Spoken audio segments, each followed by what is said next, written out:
Welcome everybody to a new episode of Yell It From the Mountain, a conversation with artists, not just any artists.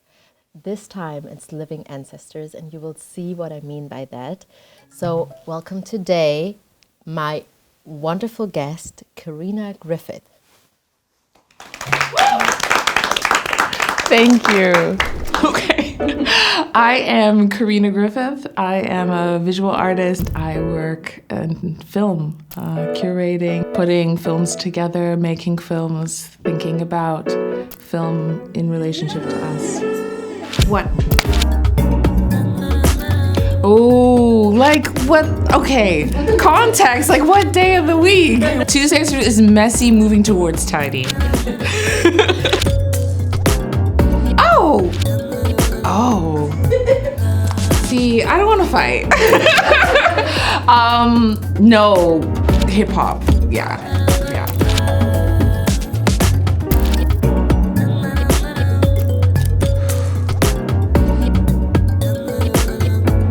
It depends on the day of the week. Oh. Oh. Ooh. Whoa. These are deep. Okay, coffee. Love. Flourish. And we are here at Med Film School Berlin, and we have a beautiful live audience. Thank you for choosing to be with us today. And we have audience members from the Med Film School Leeds campus and the Med Film School London campus, and of course Berlin. People from Berlin in the crowd, right? Yep. Yes.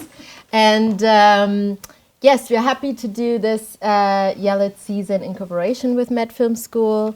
And we also want to say thank you to Power of the Arts who are supporting us. And as a tradition with Yell It, we are including audio description. So I'm describing what I'm looking like, and you can follow my example. And I'm also telling where we are situated. So I'm wearing a pink suit and wow, brownish. How would you describe this? It could be in the animal print sort of group. Animal print world. A brownish top, turtleneck top, and I wear a kind of longish bob cut with butterfly for locks and a little bit of golden jewelry in it. And behind us, there is like a green wall, soft, warm light, lace curtains. There is a sideboard with some books. There is a table with some books on it. We're sitting on dark green chairs, and I'll pass over to you to describe yourself. Thank you. I am wearing a dress. It's sort of knitted, and there are stripes at the bottom. I have jewelry on, so lots of different gemstones, bracelets and rings, and my hair is also in locks put up. Thank you, Esther, for everything from here up, making me feel like a queen. But you are. And I'm wearing runners because I'm just like the super Berlin vibe. I love this set, by the way. The color, that clock is super vibing. Like everything in here, I really feel great in this space. Nice.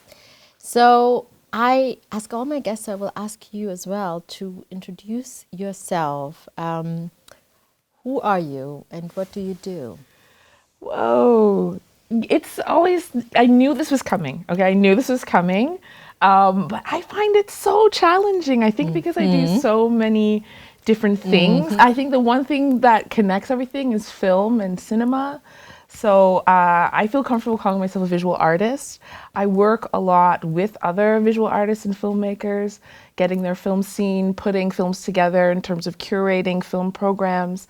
I'm part of a curatorial team for Forum Expanded and also for Forum, where we put together a really special program called Fiktionsbescheinigung, which is kind of a retrospective program within Berlinale Forum for Black and POC artists. Yeah, and my visual arts practice is also connected to my research in Black German cinemas. Thank you.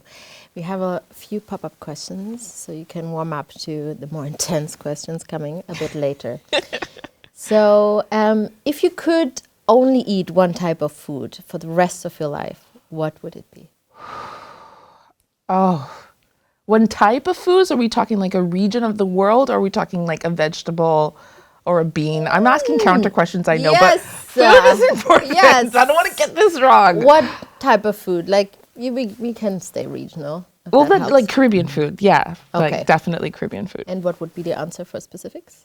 I was really thinking about eating avocado for the rest of my life and thinking what that would do to my cholesterol levels. Okay. What was the best present you've ever received? Oh, whoa. Oh my goodness. Okay. Whoa. I get a lot of care packages from home.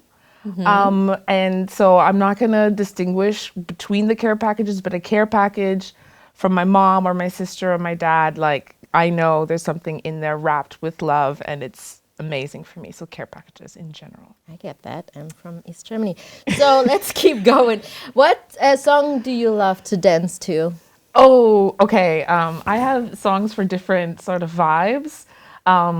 So when I really have stuff to do, I like Work by like Rihanna and Drake. I always like the Rihanna and Drake kind of combo. It kind of that energy. And I just like the work.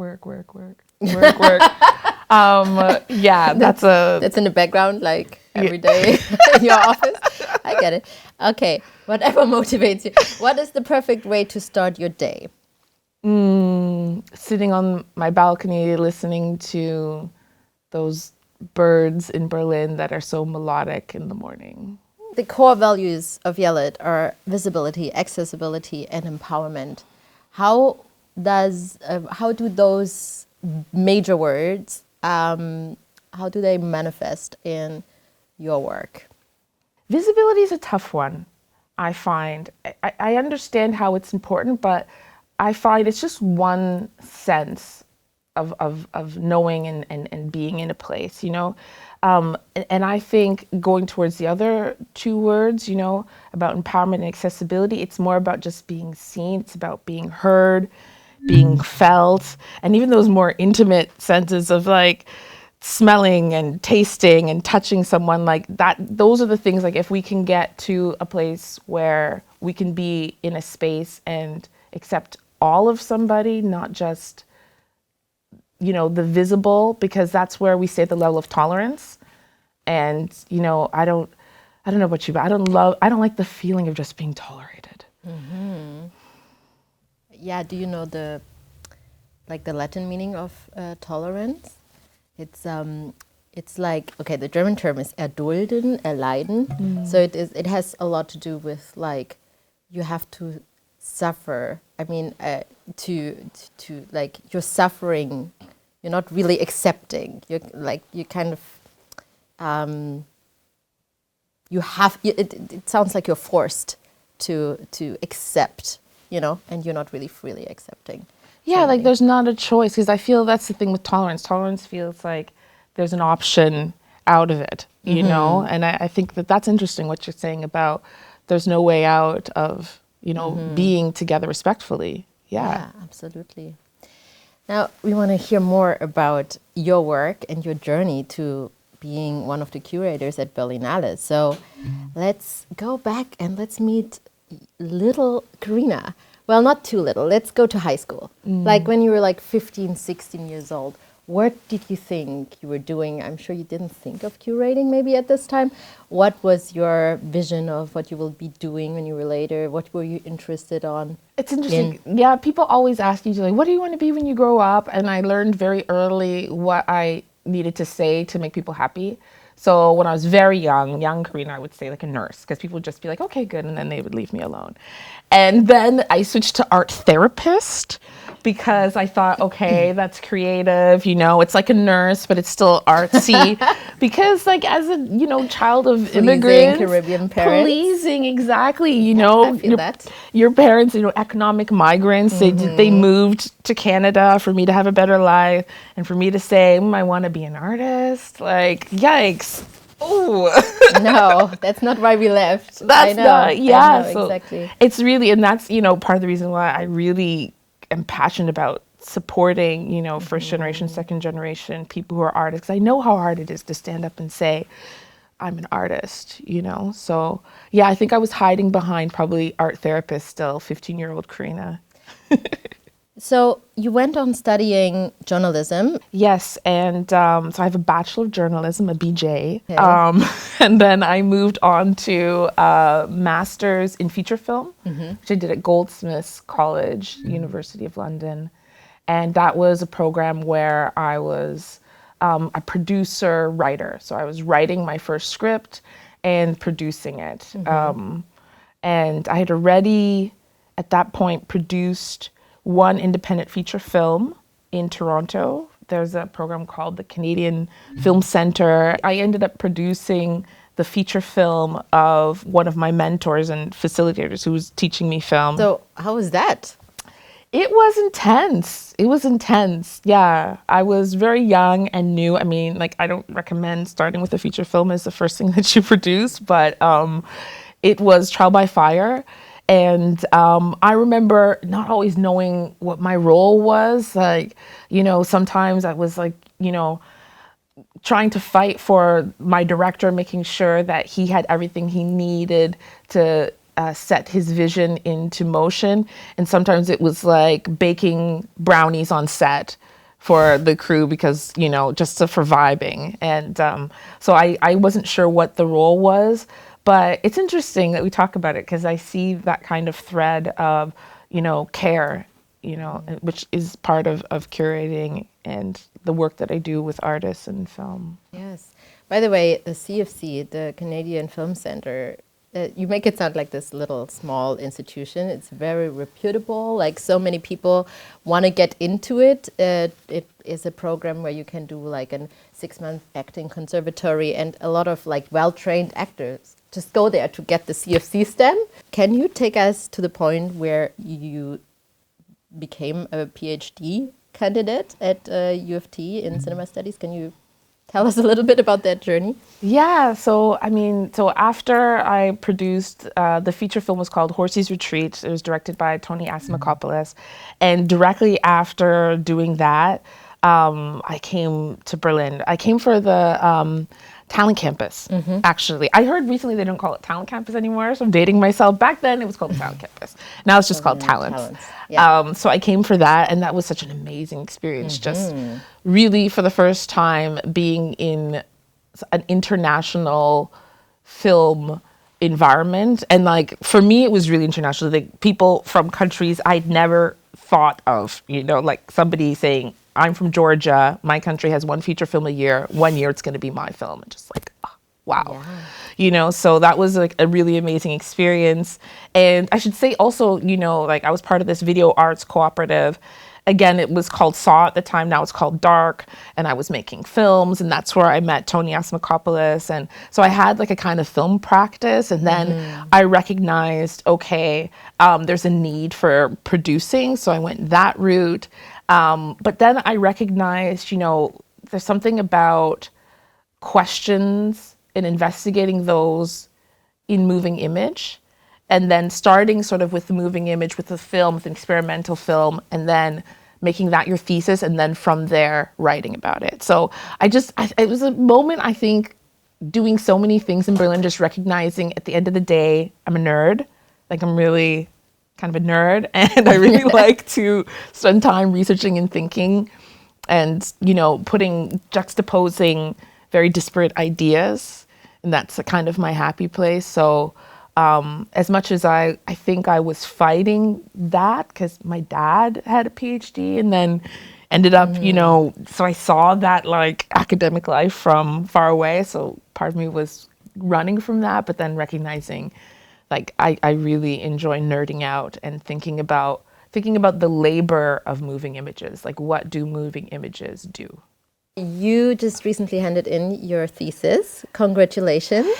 Yes. Yes, that's huge. That is huge. I know what that means. Do you want to share just what it is about, and then we leave that topic alone because it's still no. I mean, it's about Black German cinemas, and it's interesting because when I started a while ago, I started this topic sort of 2015, and it was really from a place of like, let me look at other people like myself, other Black people who living in Germany, making film, making art, working with moving image, and at the beginning, kind of within academia, people were calling it Black author German cinema. And I took that on. And I mean, if you see early articles from me, it's also using this term Black author German cinema. And I just recently recognized what that does. It's like, who else but Black people would author Black German cinema? And I think it's because it's always leaving a space open for other people to author our stories.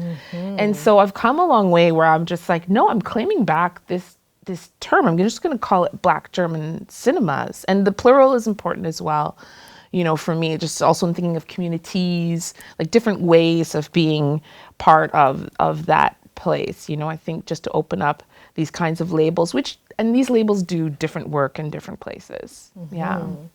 I want to talk about Republic Repair. I think, unfortunately, I was already in Canada when you curated Republic Repair.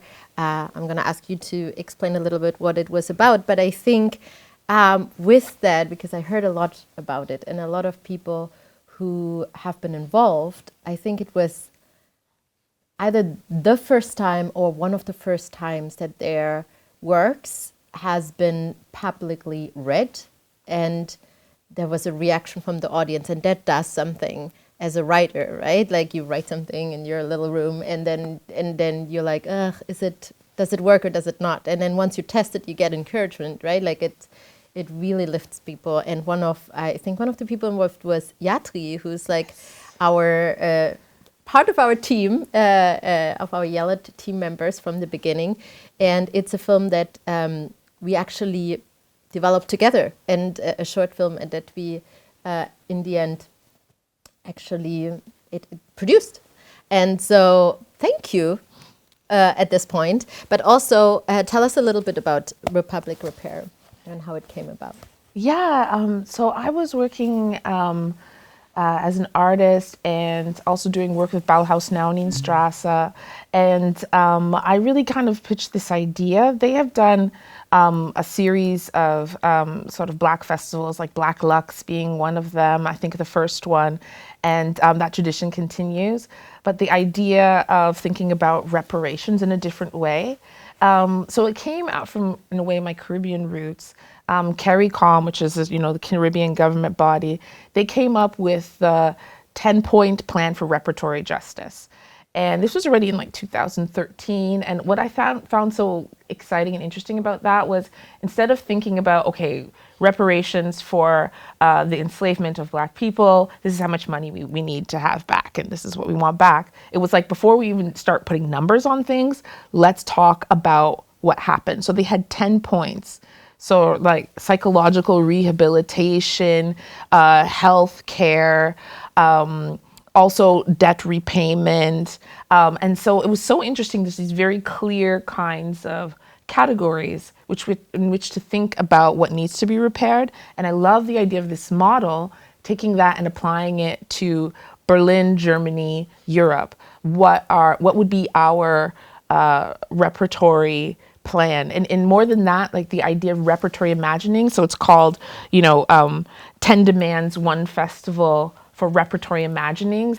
And that's a really important concept for me of imagining what repair looks and feels and tastes and smells like to really make it tangible. Imagining that, what if the world leaders really came today and announced, you know what, Benita, Karina, you're right. We're going to pay reparations, starting tomorrow. We start getting checks in the mail tomorrow. But if we've spent all of this time just thinking about our challenges and not imagining what could be different. You know, we'll be lost. So we need to have always both types of work happening simultaneously. We need the accountants, the people who are taking stock of what happened, and we also need people who are dreaming and imagining new futures. That's very powerful. Thank you for sharing this. We have a section, it's called Community Questions, and I asked a member of our community who I know you know. He is a filmmaker, writer, and actor, and his name is Lamin Leroy Giba. And his question for you is, what would the film festival be like that you create? Thank you so much for this question, Lamin. I love Lamin and Lamin's work, particularly acting in Hunderfreunde, such a great short film. I really appreciate this question.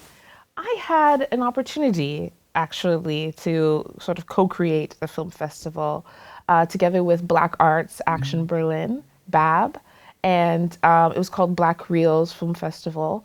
It was a really great opportunity to work with just exciting group of artists. The people on my team hadn't curated film before, like some were dancers and tenors, and but it was a really amazing experience to work with creative people to kind of dream about like our ideal festival. And we showed primarily work that was sort of from Black German artists, and it was great. Like the things that we changed, for instance, was just like in the call for works, just saying certain things will not be tolerated. Just already saying that, you know, anything that discriminates against people, anything that is inaccessible will not be tolerated. And so already with the call, setting the tone. And then, for instance, also like instead of having like panel discussions, we just had like a brunch with mimosas and Jaffa rice, and invited, you know, representatives from Berlin Median Board Brandenburg and also from Schwarzer Filmschaffende community. And we're just like sit down together, meet, network, eat, and have a real exchange, because after something like that, you can always, you know, email the people that you met and be like, hey, with your subject line, jollof rice, and they'll be like, oh yeah, I remember that young person. So just thinking of different ways about like how to make a sustainable film community here. It's also pretty ancestral, actually, to have things discussed in gatherings over food, instead of sitting like very separate from each other in a very stiff position and talk about important things.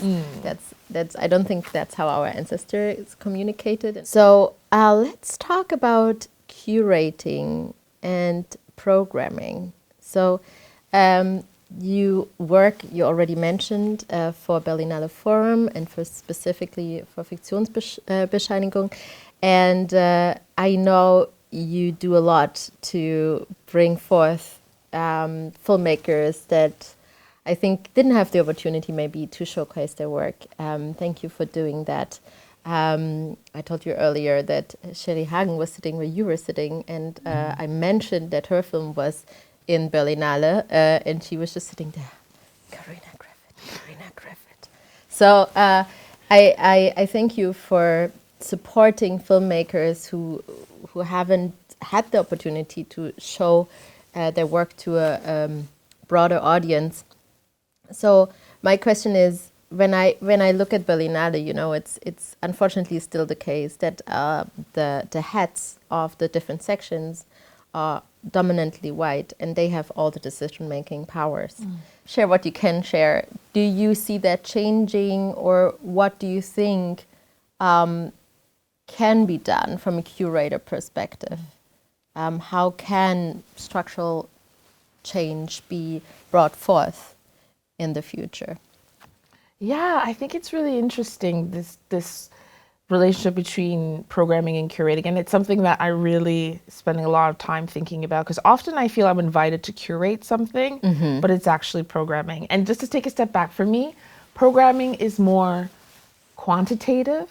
So for instance, like a blockbuster cinema has like the most popular film right now, and that's based on numbers, you know, or it'll be, okay, films all from this region, you know, so it's kind of not really qualitative. And I think sometimes, you know, even what we did with Fiktionsbescheinigung, it's a long German word, it's a real thing. So just for people who don't speak German, Fiktionsbescheinigung is a kind of fake visa, and it's something you can actually get in Germany if you're between visa situations. So, you know, I have students who also like living in Germany with a kind of Fiktionsbescheinigung, and it really means kind of a temporary pass. And so working together with the curators of Fiktionsbescheinigung, Jacqueline Tsai, Enoka Yemba, Bine Palavashi, and Chen Sunju, this idea really applied to us for these kind of Black and POC German films, because often they aren't considered German and in a way fall through the cracks. And so for us, I like to say that it's like films that we nominate for the German canon. And we're often called, you know, curators in that sense. But for me, in a way, again, it's still kind of programming work, because we're talking about then the least seen, you know, not the most seen. So it's the opposite of the blockbuster, right? So, and I think as much as I really love that program and everything that we're able to accomplish with that, I'm excited when we are able to curate and think about, okay, now what are those films doing? Like, what happens when you put that film in conversation with another film? A newer film with an older film. And sometimes that happens, like when you putting the slots together, then it's really lovely to see, okay, how does that film end and how does that film begin? How are these films in conversation with each other? What conversations can you have just in that moment with that specific audience? I feel like a film is always new every time you see it, because it's in a different context and different people are seeing it, you know, so it has a new life every time. And I like to think that like the ghosts of past screenings haunt a film always. So it's interesting what is possible when you curate and what is possible when you program. Both are really important, because we do need to see films that haven't been seen, you know, but what happens when we then actually are able to talk about them in a different way, not just about them being rare, because then you get to the inevitable where you're like, okay, what are we going to do about the fact that these films are rare? How are we going to make sure that the films that are being made now by Black and POC artists aren't hidden away for 30 years for someone else to dig them up and discover them? You know what I mean? Like, how do we make sure that we are constantly now changing how we consider the canon, you know? And that really takes like really thinking about aesthetics and structural changes that have to take place. We hardly get to talk to somebody at this position. That's also another reality, right? There's hardly any BPOCs in this kind of positions when it comes to curating and programming. That both it's a big issue, you know. And I mean, listening to you, I'm thinking about so many things. Is like, you know, wording, you know, how certain things are more related to quantity instead of quality, more to capitalistic terms than to creative terms, right? And that does something, you know. In another panel, another Berlinale panel that I was moderating, it was a whole topic about like, if you're calling it film industry or film culture, you know, and so I see there is that thinking and people want change, but I also see that the money is still the driver who is deciding which narrative is on. I was also, interestingly enough, consulting a production company and distributor company who brought Moonlight to Germany. They told me that at that point, Moonlight hasn't won the Best Picture Oscar. So at that point, it was at a small niche festival.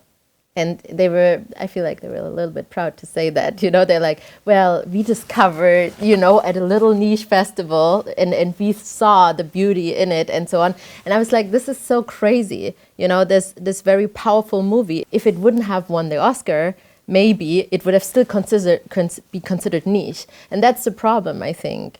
Like, you know, like the kind of like, who decides what is niche? I mean, we are part of a global majority. And still, the movies that we make I would say in Canada as well as here, are kind of called marginalized cinema, and that's a term that you wanted to talk about too. It's interesting when you say Moonlight, the most exciting thing about that film is watching the credits and seeing how many grips were on set for that film.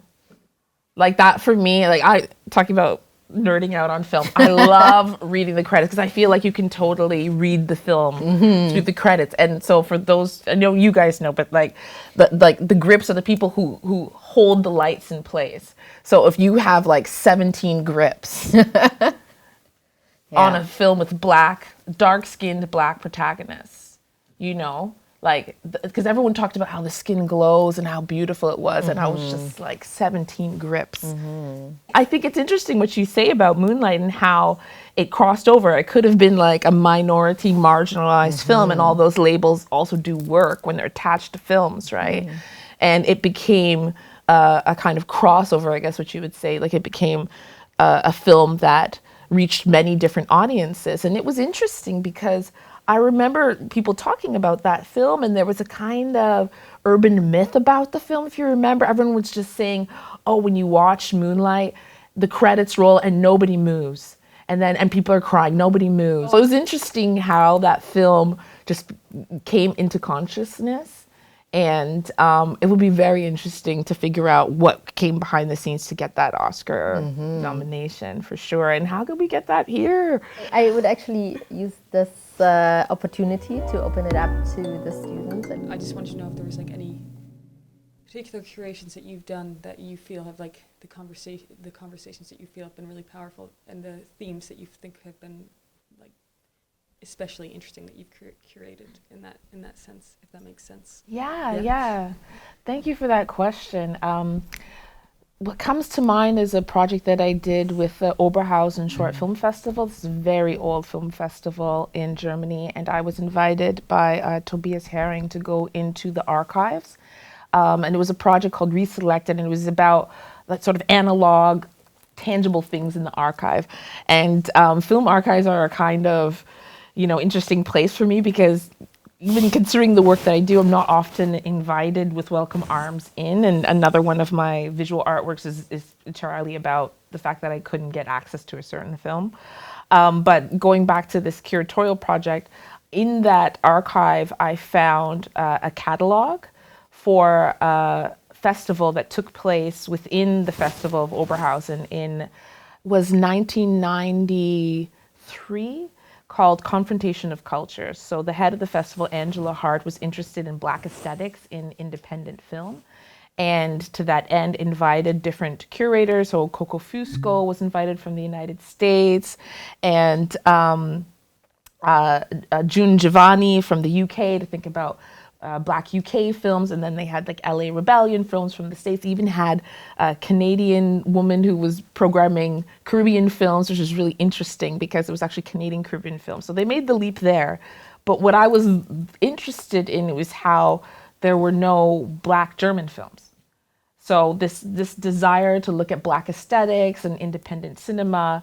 In 1993, there were no Black German films. It was this idea of, okay, we have to go outside of our borders to look at independent Black film. And I know through my research that there were films at that time that they could have shown. They didn't have, right in their backyard. So I called it kind of speculative curating, or went back and asked, what could the program have looked like if these films had a type of visibility. So it was a kind of remixing the program. The original program had 40 films, and I just took, 4 of the films that were in the original program, and I added 2 Black German films that were made at the time. So one was a film by Raoul Peck. Raoul Peck is a Haitian-American filmmaker who actually studied also film in Germany and made a few films here.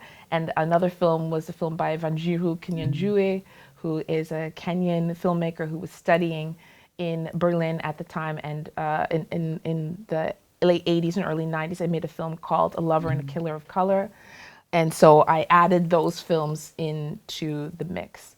And I actually also proposed to the festival to add another page to the catalog, because they have a bunch of the catalogs in the archive, behind closed doors. And I made 2 propositions to them. in addition to this film program, which was to add another page to all of the existing catalogs with these films, like just to add it. Because the thing is, I mean, the critique is not necessarily just coming from me. At the time, Trisha Rose, a historian who was here in Germany at the time, also raised the question, like, where are the Black German films? And even Coco Fusker was also quite, at the time, you know, saying, you know, what about, you know, your own POC filmmakers? Why are you going abroad? And these questions weren't necessarily addressed. So I see myself as kind of turning up the volume on these sort of observations from the Black women at the time that weren't necessarily taken into consideration. And so that was really exciting, because it was, and there was a little bit of, you know, at first, like, okay, is this revisionist history? But I think we have to, in a way, you know, think back and revise history. That's part of also, like, for me, repertory imaginings is imagining a different past. I always think about, like, how would my work and research be affected now if back then those films were known and had the same kind of visibility. And with history, there's always a question, I think, that was also mentioned before, is like, whose story is, you know, has been told and made history, and which stories of history has not been told or has been made invisible, or also which stories are we learning from where we are living, and, you know, we're viewing the same historical fact from a perspective that another point of the world is viewing from a totally different perspective. So there's a lot about that, you know, whose story is it actually? My question around curating would be, when do you get into the project? When are you asked in? At what point? Yeah, this is a kind of point of contention with my practice, which I'm trying to reckon with. I often find that I'm invited quite late to the table. And I don't quite always, late. Can you just clarify when is quite late? Like other people are already on board. No one comes on board after me. Okay. Late like last. Late like, oh, we need, oh yeah, okay, like that. Yeah. And it's like, it's something that I'm reckoning with, because at the same time, it's like, okay, I'm happy to be at the table. I can do good work here. I can, like, hold this door open and bring other people into this, you know, predominantly white institution. But at the same time, it's just kind of like, well, what kind of conditions am I working under? I have less time, often less resources, because other people who come early can kind of, like, say they need that and that out of the budget. And then, you know, there's that feeling also of, especially working in German cinema, not being German, I do feel that I have to always deliver, right? So I'm already at a disadvantage. And I mean, you can call this like being marginalized. Like, you know, in a way, I am the active act of marginalization, you know, and it's not always easy to identify. But it's a feeling where you're like, oh, I am not being given the same resources as other people. And that includes time, right? It's a huge one. Yeah. So you're basically saying that certain people are invited from the get-go, or when the planning is still happening, and you've been invited at a very later stage. In some projects, yeah, that's what I'm noticing. And then it's up to me to say, okay, am I going to accept this? We were talking earlier, it's so hard as an artist to say no, but is it better to maybe say no and say, okay, next time, better conditions, and just believe in yourself that's going to come again, you know, or do I, you know, grin and bear it and then work and still shine and still, you know, deliver something 100%. Amazing. Yes. You know, but at what cost? And that's where, in my practice, I'm starting to think about that more and more. Yeah, about BERLINALE, programming, I would ask how do you personally prioritize films?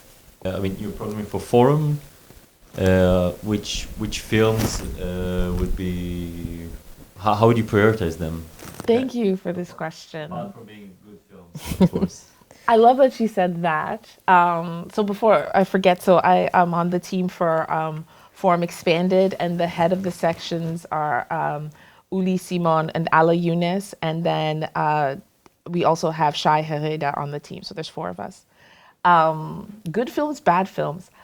I try really hard not to use those words to discuss and describe films, because it goes back to what I was saying about aesthetics, right? And because I think when we're talking about we say that was a good film, what we're really saying is I have positive affects associated with that film. That film jived with me. That film resonated with me. You know, that's what we're talking about. We're talking about like how it makes us feel. And when we say it's a bad film, it's because like, ooh, that film rubbed me the wrong way. It's a type of friction, and affect is really important to my work. Affect just really simply is like a feeling with a bodily response. So it's not an emotion necessarily. And I often find like you kind of mess up affect when you name it, because it's supposed to be precognitive. Like I would say every horror film is a bad film because I am a scaredy cat and I can't, you know, enjoy that kind of film. So what am I saying? I'm just talking about my bodily response, right? So I try to say not to think about films as good or bad. And I say this because, you know, you're asking in a really smart way, what happens behind closed doors at the Berlinale?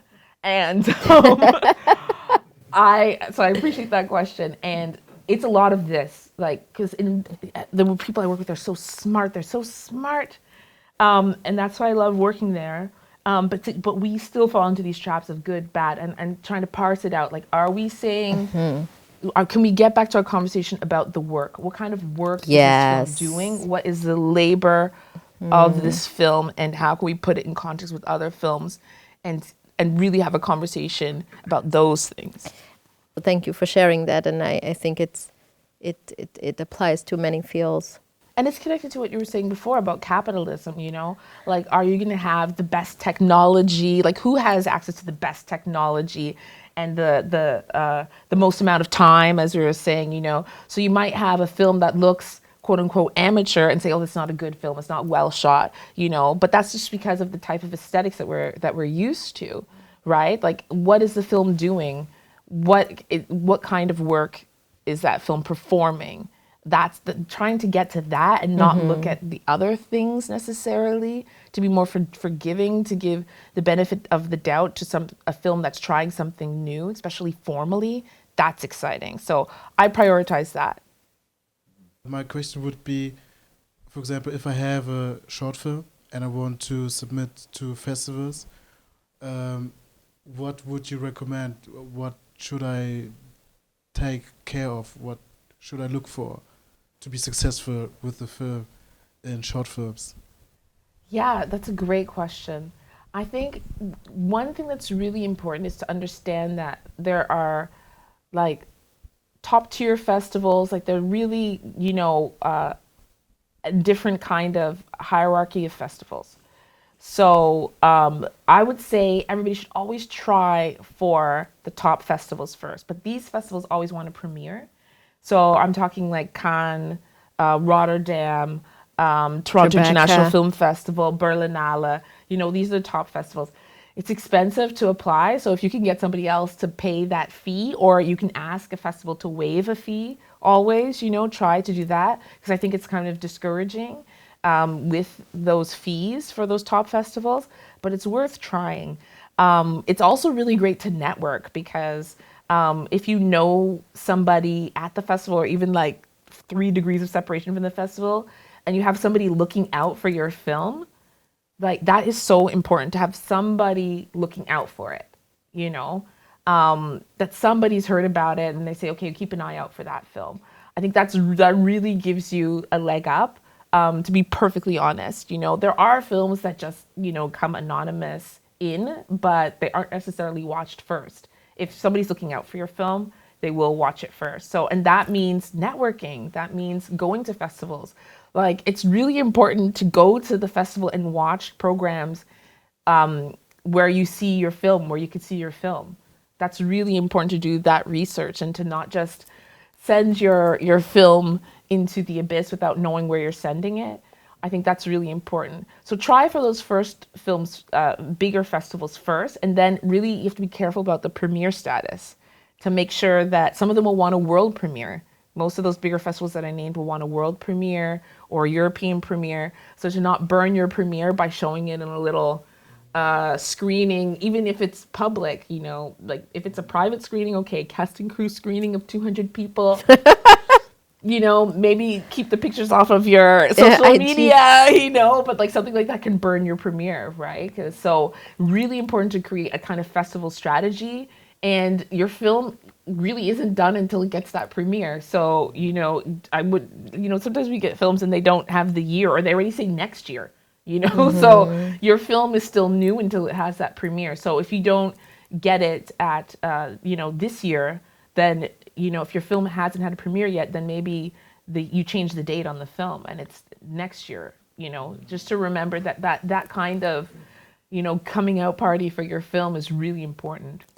And to try definitely for the top festivals, and then go to the second tier festivals and realize that each festival gives you and your film a different opportunity. There's opportunities even in the smallest community festivals. You know, it's a matter of just deciding when in your plan you're going to take your film there. I have a question for you, because there's so many young or upcoming filmmakers among us, and I feel like it is really tricky to get in, you know, the first step in. My question is, so the German system, for instance, you have to get backing, even for like governmental backing by, for instance, the BKM, you need it's so much bureaucracy for once, where you need to have the knowledge and the vocabulary to express yourself and what you want to do on screen. It's hard for people who went to film school, because that's not necessarily the focus, because writing grants is not necessarily taught. And for people who come from outside of the film school, because there are lots of people who don't have the opportunity to go to film school, because it's also a privilege. How do they start getting funding? Do you have any ideas of, like, you know, what's the first thing that what would be your advice for them? Yeah, I think it's really important to network. I know that like other people here on Yella have talked about the importance of mentoring. I would just second that. It's really important. And I'm a big proponent of having multiple mentors. Like, you don't want to burn out your mentor. So, you know, to have like, Have you been a mentor? I have been a mentor, and I hope that I'm not my mentee's only mentor. Like, you know, be polyamorous with your mentors, please. I can't be your everything and anything, you know. So have multiple mentors for different things. Like I have mentors in Canada, I have mentors in Germany, for all my different hats, like visual artists, also curators, lots of different mentors, because those mentors are in those rooms and they can be the people who, again, speak for you and speak for your films. I think it's also great. There are some, like for instance, the talent campus, the Berlinale Talents, a lot of different festivals have these kinds of programs where you apply and you get in and you can meet other people. I think that's really important. And then, I mean, I didn't go this route, but I think more and more working collectively and coming up with a collective, like, you know, I think that really works if you kind of, you know, especially if your collective is addressing something specific, and to really say, okay, I'm going to create a need for this, even though that maybe hasn't been addressed before. I think working collectively, if you can really brand your collective, I think that works. I think at least works to get you attention. It's worked in Germany anyways, definitely. I just hear the pain of, you know, some people telling me that, you know, even in art schools, they're like, okay, some people have parents who just fund like a $20,000 film, and it's or euro film, and that is obviously great. But a lot of people with different backgrounds, you know, can't afford that, and then it's hard to get in, and it becomes about people who have money who get access again. So I'm just wondering what kind of creative ways can be found, and what can the government do? I don't know if there is a possibility to push a little bit and say, hey, can we open up some funding for people who cannot just, go ahead, and like, how do we support that critical mass, Thinking about the difference between Canada and Germany, I find there aren't enough initiatives for Black and POC and, also thinking about class and accessibility, Low specific income, specific grants for people with these intersectional challenges. When I think about myself growing up in Canada, I was absolutely supported. Like people saw that I had talent and I was absolutely supported. And I don't see that happening as much in Germany, like even just like a specific grant for Black and POC filmmakers to go to film school. Like they don't have a specific grant for that here that I've noticed or that I've seen. And in Canada, they have tons of things like that. There's a real acknowledgement that there is a discrepancy and that needs to be addressed, and I don't see that here. It's kind of okay that we assume that everybody is at the same starting block when they start the race, when it's we absolutely know that that's not true. So how can we address that with more targeted, specific funding initiatives? That's what I would love to see happening. Do we have more questions from the audience?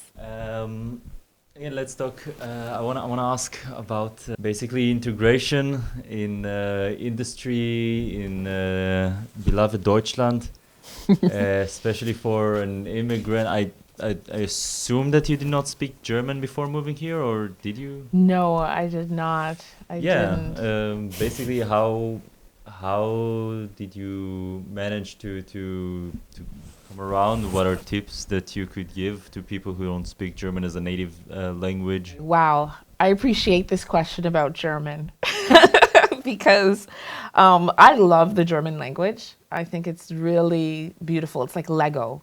You can just that's one of my favorite games to play is let's make a long German word. I'm such a nerd. I'm just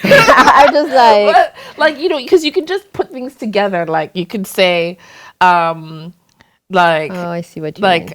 Tisch und dann so Tischbeine, Farbe. Tischbeine, Farbe, pencil. You can kind of like create, and I also like to invent German words. Like for instance, I have a lot of dresses with a zipper in the back, and then it's hard to like zip your own zipper. Unzip and zip them up, yeah. Yeah, so in German you would say kannst du bitte meine Reißverschluss schließen? Kannst du meine Reißverschluss bitte schließen? And then I like to say, kannst du mich bitte Reißverschließen? I love your perspective. But I think this is the only way I can be here. I have to believe that I can contribute to this culture. And I have to believe that I can create new words for my experience. That's how slang is created. That's how language grows. How can it be, you speak about integration. That means that German is there and I gotta get my way into it. And it's no, come to me halfway. Specifically in the German film industry. Oh, okay. So that's, I mean, I don't know that I am integrating into the German film industry. That's again me. I'm changing what the German film industry is. I have to, I have to. There's no way for me to step into it the way it is. And so I think always in my practice, whether it be curating, programming, making work, putting people together, putting films together, I'm always trying to create a kind of friction that opens up what Germanness could be. You brought an object. What is it? This object, it's actually a little bit broken, and I actually love the way that it's broken. This is my collaborator, my inspiration. This is my camera.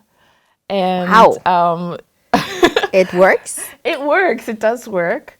I bought this here. I was working with Super 8 already in Mississauga, Toronto, Ottawa, in Canada. And but I started a video arts cooperative working with video. And for me, video just had so many options. Like you could just shoot for days and then you go back and you edit for days. And something about that just had too many parameters. So I really love working with Super 8. The cartridges are only a few minutes. So you have to really think about every shot, every frame. And then when you have to be really creative in the editing. And I just love also the aesthetic, the home movie aesthetic, and how when I juxtapose that with Black protagonists and Black people, because, you know, it's very expensive. It always has been. And so I've never seen too many sort of home movies with Black people. And so I like to kind of imagine that through my camera. Thank you for being here today. And I'm gonna now ask you, yell whatever you would like to yell, because our session has already come to an end. Yes. So please go ahead. I'm going to yell one word, and I hope it sits well with you. The word is flourish.